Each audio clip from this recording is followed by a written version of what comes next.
Good evening and welcome. Tonight we will be going over the history and geography of Bayelsa in Nigeria.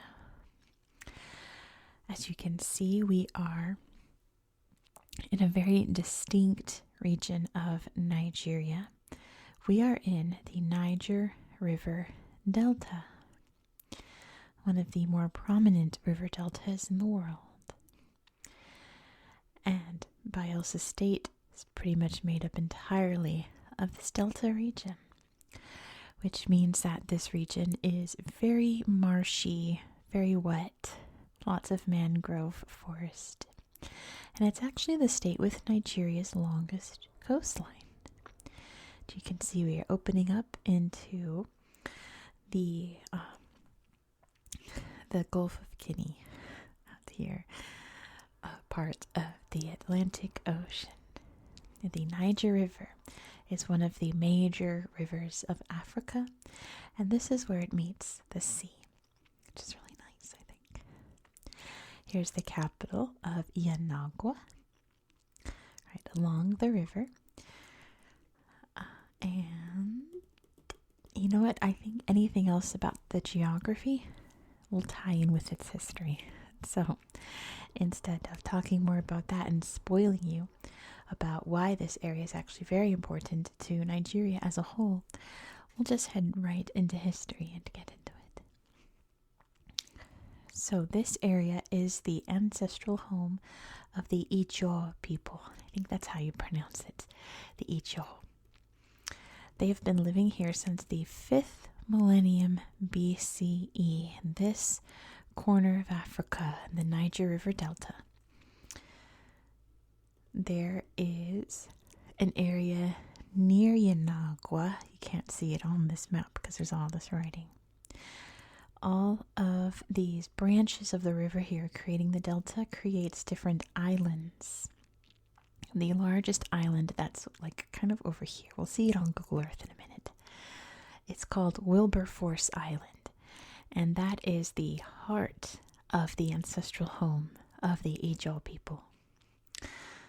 They had a few prominent city-states here in southern Nigeria, but their first one was called I messed it up already, Agadagba Bo. That was on Wilberforce Island until it was abandoned in 1050 CE. It's fun to say. It makes me feel like the dog of wisdom when I say it. Agadagba. It's a great name. That was later replaced also on Wilberforce Island by Isomabo, which existed until the 16th century. It wasn't long after that, probably in the next century or so, that the British began to take interest in what's now Nigeria, in the coastal area here. And they used the people here as middlemen in the slavery, industry, slavery trade. So they hired the Ijaw to go out and kidnap slaves, or kidnap people to be used as slaves. They were the intermediaries, I suppose. And that wasn't because these people were like bloodthirsty or anything like that, or vicious, not caring. They were middlemen. They were getting essentially like payment and protection in exchange for this industry. So no comments about, because I've gotten some, and it's kind of shocking how Africans are complicit and blah, blah, blah. It's not like that. It's not like that. It was the British taking advantage of these people, basically. They were victims as well. Once the slave trade was no more, they got into trading palm oil, which is still done today. Not the most environmentally safe industry, but there's actually a worse environmentally destructive industry happening there right now. Because in 1956, oil was discovered here in the Niger River Delta. And petroleum and natural gas industries sprang up here in the Delta. And this industry has made Nigeria extremely wealthy. One of the richer, wealthier countries in Africa because of its oil industry and the huge oil deposits here in Bayelsa. And unfortunately, this has led to a lot of pollution in the area in various forms. Pretty much any form that can exist from extracting oil and producing petroleum has happened here. It's very destructive to the landscape and the people that live here. But at the same time, it's also providing so much value to the area and to Nigeria as a whole. So it's a double-edged sword, isn't it? This oil industry has sparked a bit of violence in Bayelsa. Not much, but enough to remark on it. In 1966, an independence movement sprang up here. Nigeria settled that pretty swiftly, and in doing so created their own region here. It was called the River region, which is now split, I believe, into Delta and Bayelsa, just to give them some more autonomy.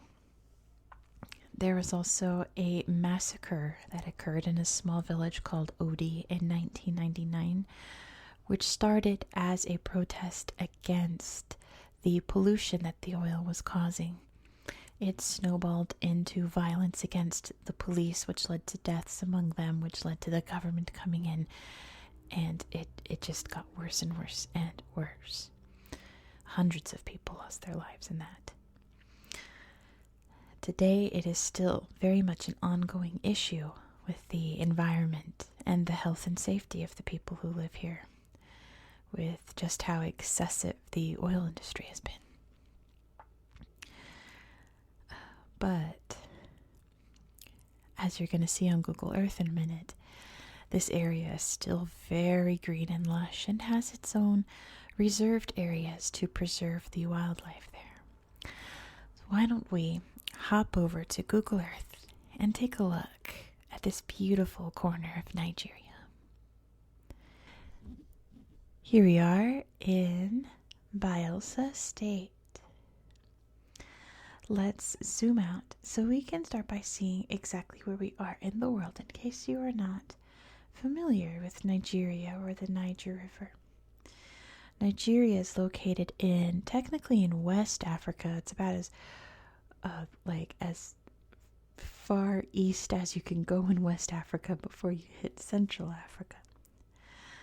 But you can see the Gulf of Guinea here.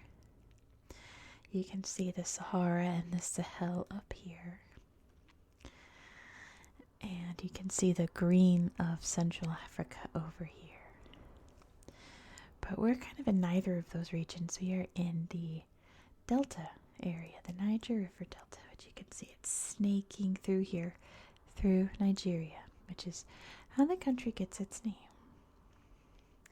And you can see just how thick this delta area is, how green and lush it is too. All this delta area snaking around. Isn't that beautiful? It looks like there's some areas where oxbow lakes are trying to form, and in fact, if we go to Yanagwa, which you've gone too far up, Yanagwa, there's a little over here, this little oxbow lake right here, Oxbow Lake, which in my research, it's one of the points of pride of the city. You gotta visit the Oxbow Lake, which is very sweet. I like that. This is Wilberforce Island right here.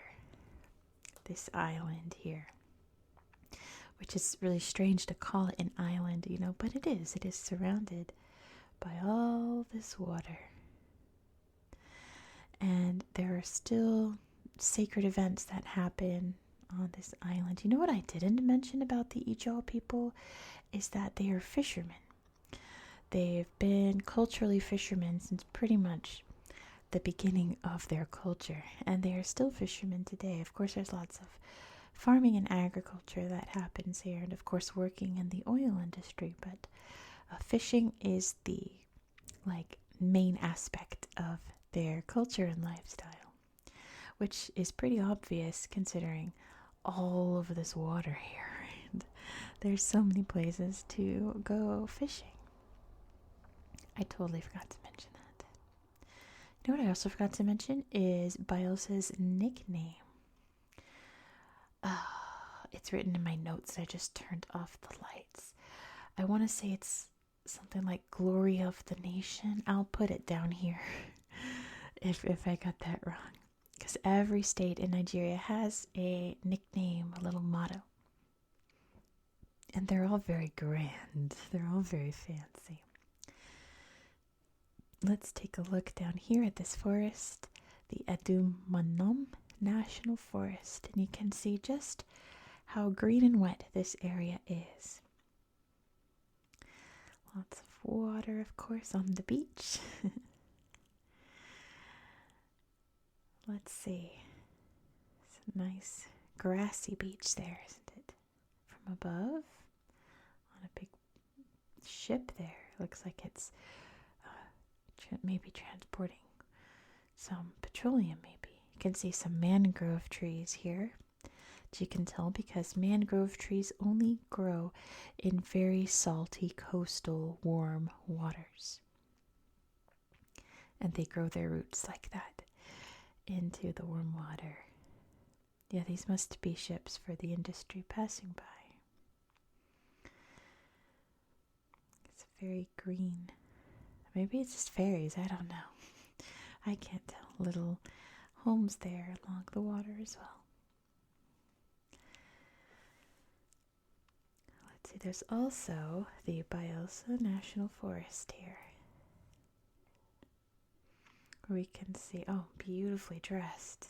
My goodness, they're going to some kind of event, probably for this person here.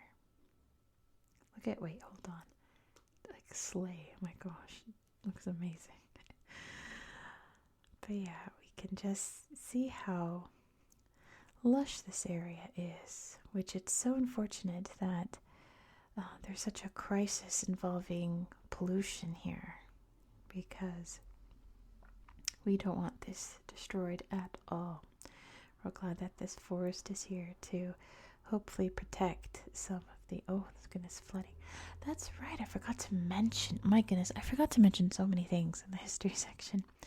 How last year, around this time last year, in very early winter, late fall, there was a huge flood in Yanagwa. Because, of course, these river areas are very prone to flooding. You can see how flat and how much water flows through here.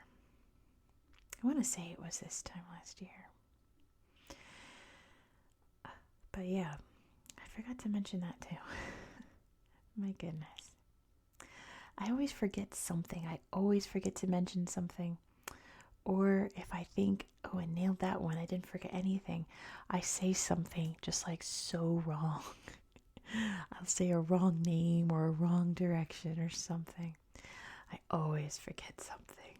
And I'm glad you guys helped me point it out to keep my videos as accurate as possible. Other than that, there really is not much else to see in this state. Most of these little villages here, let's see this one, don't have any pictures on Google Earth because they're just very tiny little settlements. There's not much there, but I thought it was still worth showing you just how beautiful the Niger River Delta is. I probably should have explained what a delta is too if you didn't know. It is where a very large river meets the sea, and in doing so, just kind of expands into all of these different zigzaggy waterways as it heads out to the sea. Another famous delta in Africa is the Nile Delta. We can see it zigzagging all through here, creating this huge lush area. The world's largest delta, I covered in a video before, is over here in Bangladesh, along the Irrawaddy. Irrawaddy? Not Irrawaddy. The Brahmaputra, the mouth of the Ganges. The Ganges River. Irrawaddy's down here. Irrawaddy is right here. That was the region I covered last. There's the Irrawaddy Delta. All these snaky, snaky rivers you see there. There's lots of deltas around the world, along major rivers there. But it's always, I don't know, it creates such a neat ecosystem, like you saw up in the Nile, just how like intensely green it is in the Nile Delta. The same is true for the Niger Delta. We can head down here to this town called Brass. I should have mentioned that Bayelsa is, goodness, I forgot. It's a combination of the three main cities, and they're Brass, the BA, Yanagwa is the YA, and I always forget what the other one is. I can't remember, but it starts with Sa. Bayelsa. I wonder if we can see it here. I cannot remember. I'm so sorry. Darn. Yikes. Okay, I'll throw that into the video as well. My goodness. I'm just not into it today. I'll tell you why. I'm so sleepy. I hope this is making you sleepy too.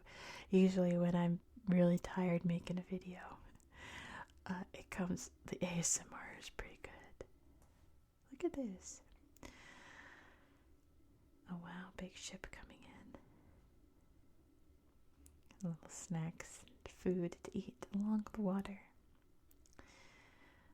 But yeah, basically we're moving house this week, and we had the movers come. We've been unboxing things all day. I am so sore and tired. I am going to bed after I film this, so I am sleepy. But it's kind of fun to make ASMR videos when I am nodding off, because I just think it makes it a little more sleepier. But I guess it also makes me a little more forgetful. But you can see down here some of the oil industry. I know nothing about how oil is made into petroleum, things like that. So I don't know what any of this means, but it's definitely having to do with processing the crude oil here under the water. But that's one of the many centers in this state. And I think I will leave it there. I don't think I found any other slideshows in this state. Or if I did, it was like a selfie of someone, nothing too much to show you. But if you do know of a place here, put it in the comments. If you went and explored the Delta yourself and found some cool slideshows, let us know what it was. I'd appreciate it. So thank you so much for watching. If you learned something neat in today's video, give this video a thumbs up. Let me know what you learned down in the comments. And if you enjoyed this video, please consider subscribing, as this is an ongoing series on my channel. And next we're going to head up into Northern Africa to a beautiful place in Algeria. And it's in the Sahara. And I know I've done many videos within the Sahara, in Chad, Egypt, other ones in Algeria, Niger, I've done Mali, and I'm like, even though we're in the Sahara, it's not like it's just sand dunes. It's all these beautiful rocks and valleys and oases and wadis, things like that. That is not true for this region. We are going to see the Sahara exactly as you imagine it. sand dunes as far as the eye can see. Just beautiful, huge stretches of sand. Completely opposite from this. So you're not going to want to miss those beautiful photos, so be sure to subscribe so you won't miss out. I hope that you found this video to be relaxing and educational, and I hope that you have a good night. Good night.